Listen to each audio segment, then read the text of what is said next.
When I think about sustainability, I think the best way to describe it for me is not in a definition, but an example. I believe sustainability is the use of resources as a population or as a community or even as a person individually in such a way that does not remove or limit options for the future. So I think about my children. I think about them too much.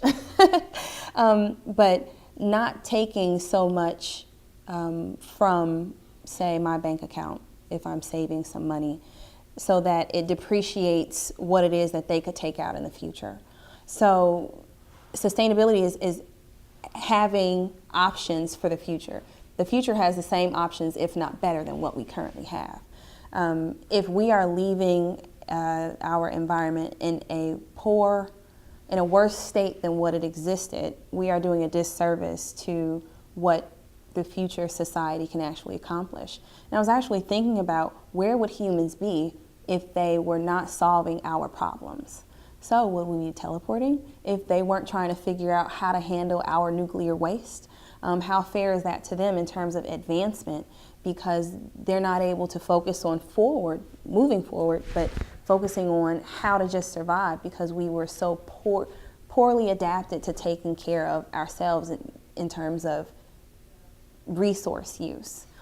Currently, I am working on a project titled Eustress, which represents urban stressors, terrestrial resilience, and ecosystem services. I have a focus and an interest on urban populations, primarily within segregated systems such as Chicago.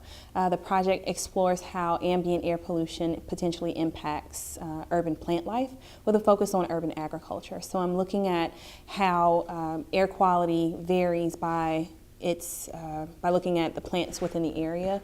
We had people come from all over the United States for this conference and responding on the timeliness of the theme and why it is that we should be concerned not just with how much food we're producing, but the quality of the food. So people are talking about nutrient deserts. So you have these empty food. It looks good. It looks like a radish. It looks like a pumpkin. But a pumpkin in Inglewood and a pumpkin from Evanston may be very different in terms of its nutritional composition just because of where it was grown. I think one of my favorite parts about the project is the use of recycled materials.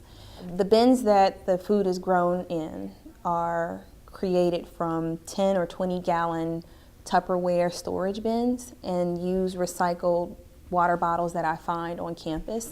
I was able to save about, $500 from just trash picking and sterilizing the bottles. So that was also fun in reusing materials in terms of for a physical project. So I think helping people understand what we have here and how it could be adopted for research projects before we take our funding and go to Home Depot or purchase something offline, using what we have here for recycled materials for projects. I think the project could impact the UIC community, one, by offering opportunities for students to participate. I had a few students with me over the summer, and getting them out there to do field work, exposing them to what ecology and field work is, because many of them just see lab work. That would be the first thing. The second thing is that you are capable of developing a project and merging two very contentious, environmentalism and environmental justice have been butting heads for quite some time. And allowing students to see how those two concepts can be married can be quite inspirational. You want to industrialize, you want to develop, but my main point is you don't want to be the Rust Belt. That's not sustainability.